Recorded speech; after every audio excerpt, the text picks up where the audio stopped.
David Mellor, QC, a former top lawyer turned cabinet minister under John Major.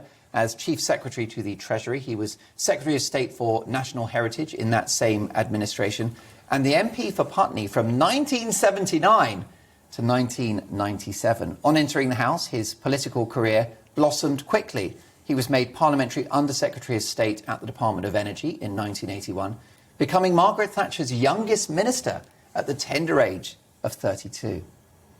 He's had his ups and his downs. Some played out in the public eye, but a long and enduring career in public life continues. Since leaving Parliament, David has worked as a popular newspaper columnist and radio presenter on 5 Live and LBC. He's now also an after-dinner speaker, and he served as the chairman of the government's football task force. He's also a die-hard Chelsea fan, but nobody's perfect. It gives me huge pleasure to welcome David Mellor. Hello, David. Well, thanks for that.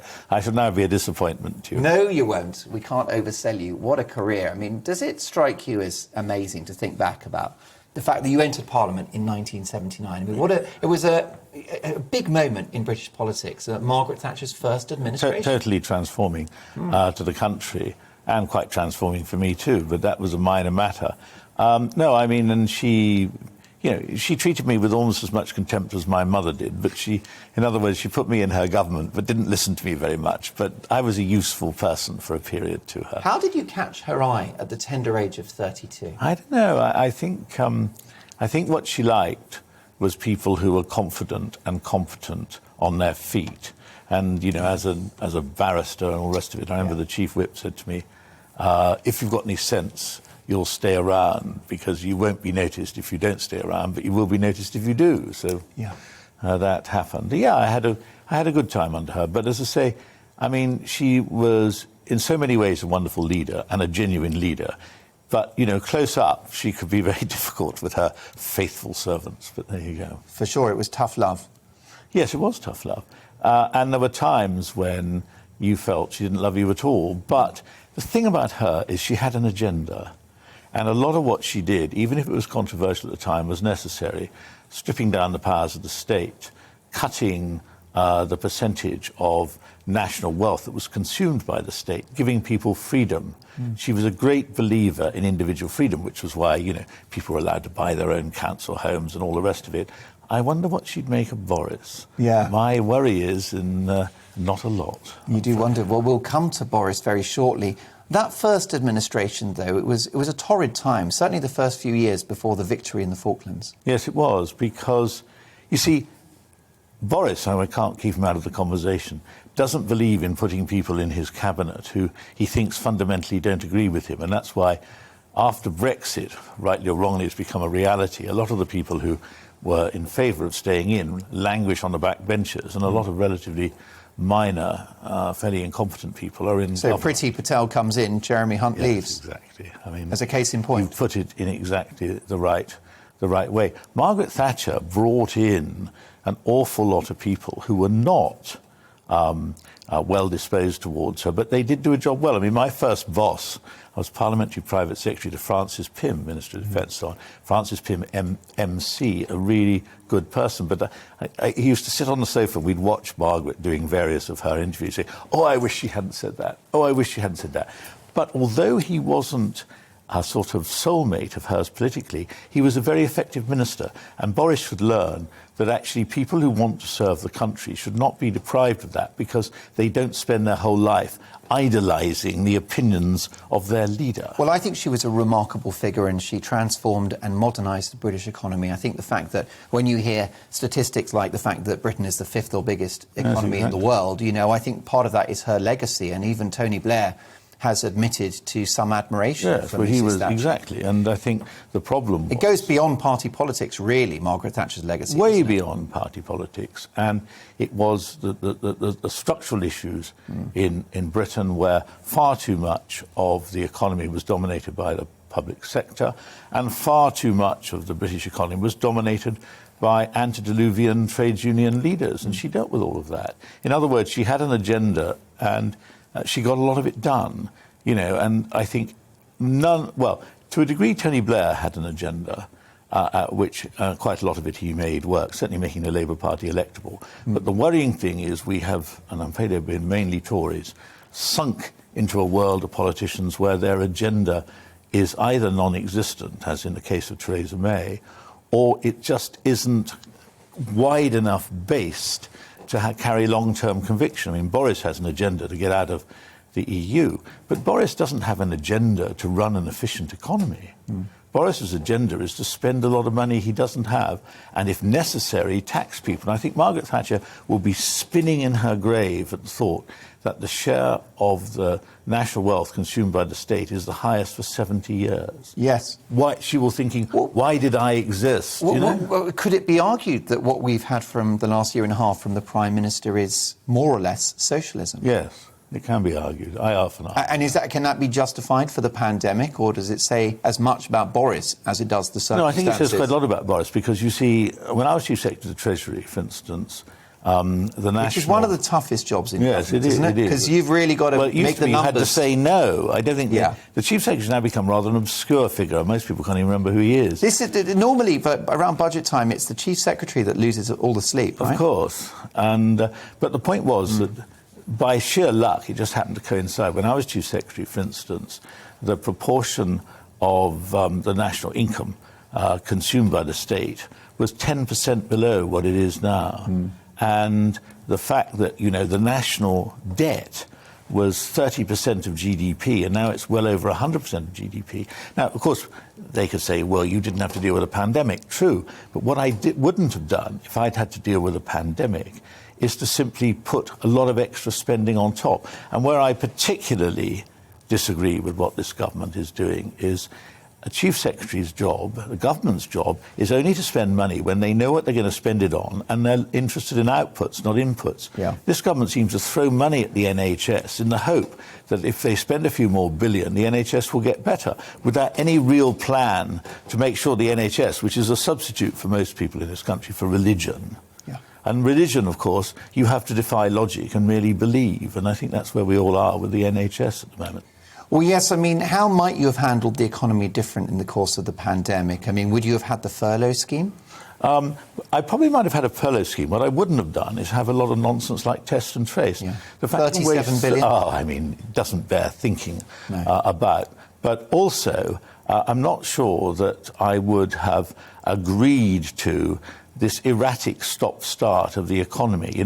Look, it's terrible that, whatever it is, 160,000 people died. Of course. But 60-odd million didn't die. Yeah. And we have to remember that the real threat to Britain is not actually this pandemic, which, compared to the Black Death, which killed 1 in 2, it's not sort of the biggest and most vicious thing. Or even as I pointed out, and you were in power at the time, the HIV virus in the 80s. But I was the Minister of Health during that period, and of course that was thought it was going to be a pandemic. Now, one of the things... But it was an appalling virus, and your immune system was ill-equipped to cope with it. Absolutely. And one of the things that we did then was, first of all, for ministers to take responsibility for the messages, which were not, they stuck needles in their arms so they get what they deserve, which is what one or two people, including indeed Margaret Thatcher, quite wanted to say.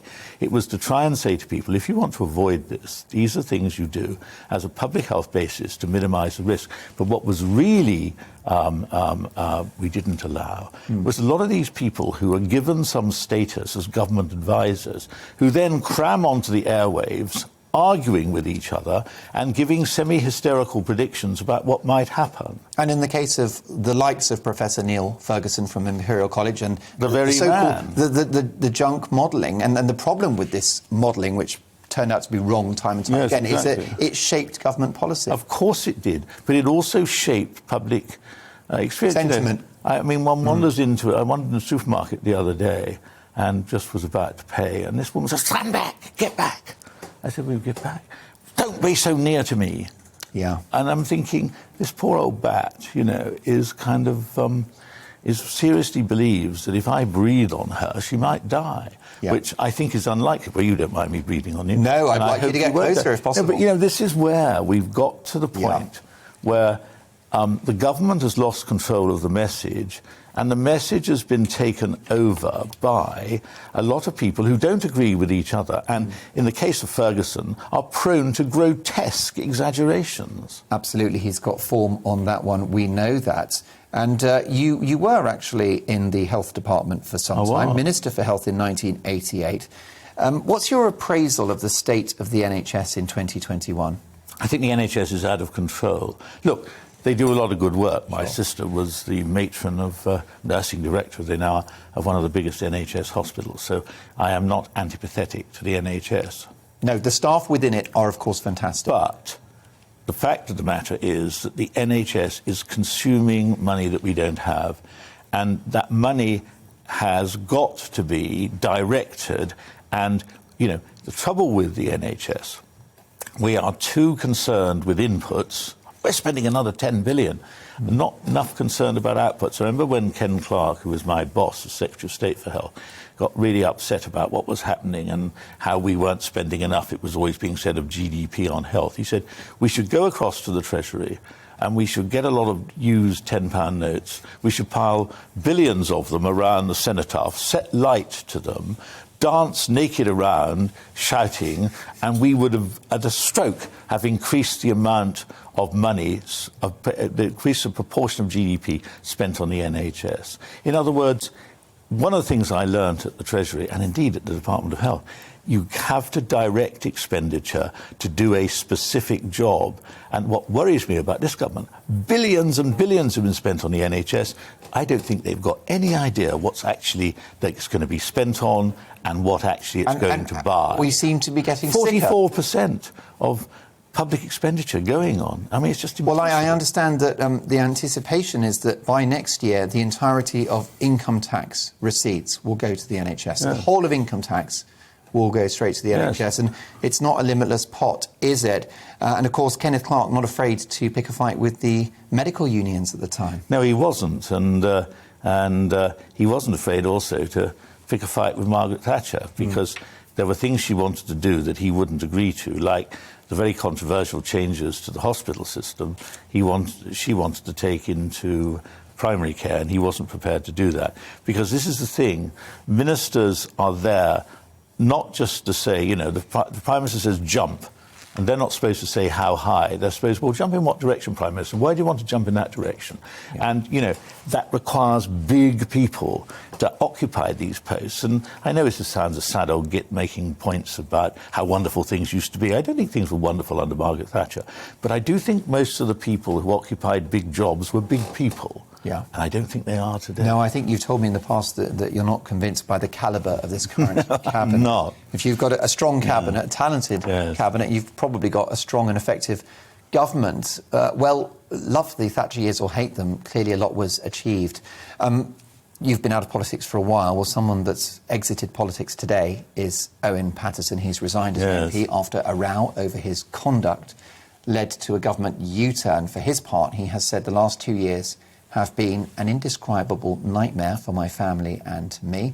I maintain that I am totally innocent of what I have been accused of. I will remain a public servant, but outside the cruel world of politics. Now, he was found guilty by the parliamentary watchdog of accepting money for influence within Parliament. Yeah. He appears to be banged to rights, although he said he's innocent. What are your thoughts about the whole story, the government's handling of it, the U-turn and his exit? Well, first of all, Owen Paterson was being paid over $100,000 a year by 2 companies, and he asked a lot of questions on behalf of those companies, and MPs are not supposed to be for hire. I don't see how he can be innocent of that. It may be he thought he was doing a public duty because what these companies stood for was in the public interest, but I don't think it worked for him. First of all, to say that he didn't think he'd done anything wrong. Secondly, to say he would have do it again. You cannot have MPs taking over $100,000 a year, asking lots of questions in what was called an egregious, wonderful word that, egregious breach. A good legal word, isn't it? Yes, egregious breach. And while I feel sorry for him over what happened to his wife, and I feel sorry for him in the manner in which he is exited public life, I think it will scar him for life. I don't think he can be anything other than blamed for the outcome. But where we really all went wrong was Boris. You see, Boris doesn't really believe in responsibility. Boris doesn't believe that anyone should be held to account for the things that they do wrong.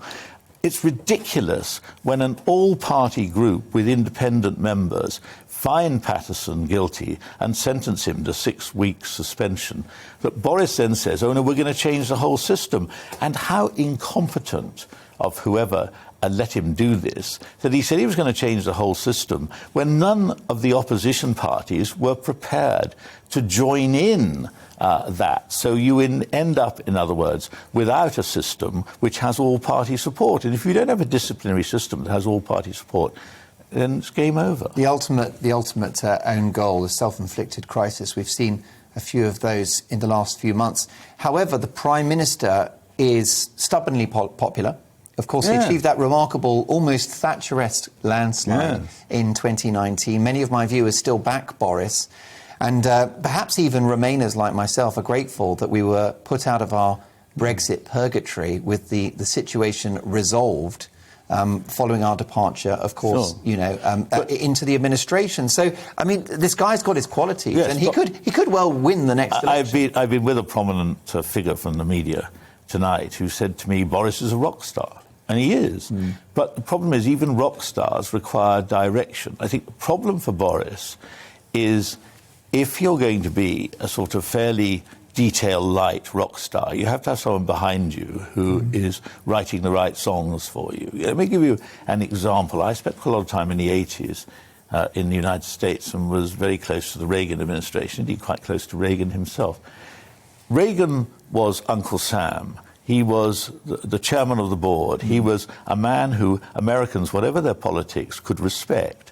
But Reagan succeeded only because he had behind him tough, strong people like Jim Baker who could actually make sure that what he was saying and what he wanted to do with his administration, there was some structure behind it. The problem for Boris is that he's light on detail, and who is there in the administration who's on top of the detail? Possibly only one person, Rishi Sunak. And Sunak seems to be succumbing to the spend mentality. You know, if spending other people's money was the answer to Britain's problems, we'd have had Harold Wilson as Prime Minister for generations. But it didn't work, and it won't work for this government. And Sunak, I fear, is overwhelmed by the spenders and has merely tried to become a bit of a mouthpiece for them in his last budget. And that isn't going to work because, you know, the thing about politics is you have to whistle a tune that the public can hum. Now, the tune that always used to whistle is low tax, Conservatives, good. High tax, Labour, bad. But you ask the public now, and 64% thought that the Tories wanted to put up taxes. Yes. Not very wise. Not very wise at all. No longer the party of low tax. Yes. However, did the Prime Minister, Boris Johnson, demonstrate some considerable political prowess in actually getting that deal with the EU across the line? You know, the backstop, which they said could never be removed, was excavated, and, you know, a comprehensive free trade agreement was made. I know you're not the biggest supporter of our departure from the European Union, but just from a sort of statecraft point of view and political agility, ought we to credit Boris for Brexit, getting it done? He will be credited with Brexit. But you see, I'm in an unhappy position, you see. It's always assumed you have to think one side is right. I detested the EU when I was a minister. Remember dear old David Young, Lord Young of Graffham, saying to me, when did you start disliking the EU, David? I said, when I started to go there as a minister. He said, same here. In other words, it's impossible to admire the EU once you've been used to the log rolling and all the awfulness of it. But Margaret Thatcher is another very interesting thing in all of this. She hated the EU. She wanted to milk the EU for every penny she could get out of them. But what was the one thing she never did? She never tried to get out. And I think in getting out, what have we achieved? You know, what is the big success of Brexit? An insurance policy against the euro? Yes. No we were not European going to be in army, the euro. No big payments? No, but we were never going to be part of that. Our laws? But we're never going to be part of that. And I don't know that we are controlling. I mean, there is a bit of that. But the reality is a lot of this nonsense, about shelves in supermarkets not having everything on it and all the rest of it, is due to pathetic rows with France and all the rest of it. We have not got much out of Brexit. Maybe we never will. I hope we will. But one thing is absolutely certain. This idea of that Brexit bus going around and that 300 million a week was going to be available for other good causes, I was going to say a rude word. Do it. We're after the rubbish. There Rubbish. You go. Look at that. Circumspect as Rubbish. ever. He said worse things in the House of Commons. Fantastic viewer emails. Thank you so much for messaging the programme. Rob, thanks for this one. Do you think, David, that the House of Commons is missing a Labour leader like Neil Kinnock to have more of a check against Boris, who appears to be winging it from one crisis to another? Well, I think Neil Kinnock had his strengths, but he also had his weaknesses, because he was seen as a windbag, but rather an empty-headed one. I think where Tony Blair was a great Labour leader was because he appeared normal. And he appeared to be sensible and moderate. Didn't he also do what Margaret Thatcher did, which was to liberate the working class of this country and offer them aspiration? Yes, I think he was very clever. When Keir Starmer was elected Labour leader, there was a lot of feeling that, because he seemed like a moderate, sensible chap, he was going to be all right. I was one of those in the various interviews that I did at the time of saying, look, there are lawyers who go into politics because they've got to do something before they go into politics, so they go into law. But there are other lawyers who make a career in the law who then think they're going into politics, but it doesn't make them good politicians. The problem for Keir Starmer is he doesn't appear to have any fundamental beliefs, or at least not any fundamental beliefs, that the British public adhere to. And what people forget, and I remember saying this on the day he was elected, where did the Corbyn Labour Party go most wrong in that disastrous general election? It was their policy on Europe. And who was responsible for their policy on Europe? Step forward, Sir Keir Starmer. That's right, shadow Brexit secretary who tried to essentially deny the result of that referendum. Another fabulous question. Cliff, thank you so much for this. Would Margaret Thatcher have tolerated the social engineering and cancel culture that seems to permeate every aspect of life at present? Yes. Well, I think that one of the problems that we have is Prime Ministers think that they can change the whole of the way that a nation behaves. But, of course, it's increasingly obvious that they can't. And one of the problems is woke, whatever you call it, cancel culture, the fact that people in universities can no longer exercise free speech. These are things that, whatever politicians may say, they develop. There's some mechanism outside of the world of politics that drives them forward. And I think, well, some people say it's a good thing that the politician doesn't control everything in society.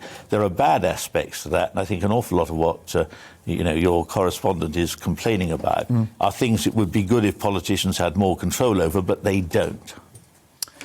Now, I loved you on the radio, LBC and 5 Live, a fabulous broadcaster. I know you might possibly be back on the national airwaves soon. I hope so. Perhaps you could do something. Well, I am with Classic FM. But, you're at Classic FM? Of course you are. That's right. Yeah. Where's a good place to start for the uninitiated in classical music? Apart from tuning into your show on Classic FM, what time are you on? Well, I'm on Saturday nights, 9 o'clock. Right. But the point is that I think with classical music, where it goes wrong for Radio 3 is that they mistrust people who are not totally sold on, Abyssinian plant pop music and stuff, or some of the more obscure works of Johann Sebastian Bach. One of the things that's good about Classic FM is it does offer people an easy way in. The challenge for Classic FM is then to offer them somewhere else to go once the lark has ascended and all the rest of it. But I think that the thing about classical music is it has stood the test of time. We're talking about politics. A lot of politicians and political ideas don't stand the test of time. When you listen to Mozart, remember that bloke has been around since the end of the 18th century, and he must be doing something right. Definitely Mozart, Beethoven. I'm going through a bit of a Haydn phase at the moment. Yes, I entirely agree with you. And Haydn, of course, the one place in the world where Haydn was really greeted as a genius was in Britain, when his 2 visits to London, were triumphs. He used to say that, duchesses would wait upon him for tea in the mornings and all the rest of it. I mean, he had never been treated like that because, the Germans, as you say, well, Britain was the land without music. But they recognized a genius when he arrived amongst them. And Haydn, his whole of his later life, where he went on way beyond what he would expected, well on into his 70s as a creative force, was stimulated by the fact that he suddenly realized that the world appreciated him. Whereas all those decades he spent in the middle of, the countryside of Hungary, he could never know where he was. That is a great place to start. If you stream music, then do check out some of Haydn's piano concertos. Yes. Absolutely beautiful. The clock's against us in a few seconds, and thank God this will be short, but apparently Chelsea are European champions, is that right? They are, and they may even be again. Whereas your team, Tottenham, has signed Sino Conte. My experience of Sino Conte is he's A, brilliant, B, a bit of a problem. He's brilliant because he really is good at what he does. Where he's not so good is that he quickly gets annoyed and angry. He's mercurial. Yeah. And he falls out with That's people. a very good word, mercurial. I should have. And the problem is we've had 2.5 years of Mourinho, so it's out of the frying pan into the Mourinho's, when Mourinho first came to Chelsea, he seemed like a genius. But you see, people do go off. It's not just politicians who go off. Football managers go off. And Mourinho has seriously gone off. He's out of power, isn't he, and out of office. Well, look, he's back at Rome, of course, now. A begrudging good luck to Chelsea. And do come back and see us really soon on the show. Wonderful to have you with us in the studio tonight. My thanks to David Mellor. What are your thoughts about what you've heard from one of the best-known and most high-profile politicians of his generation?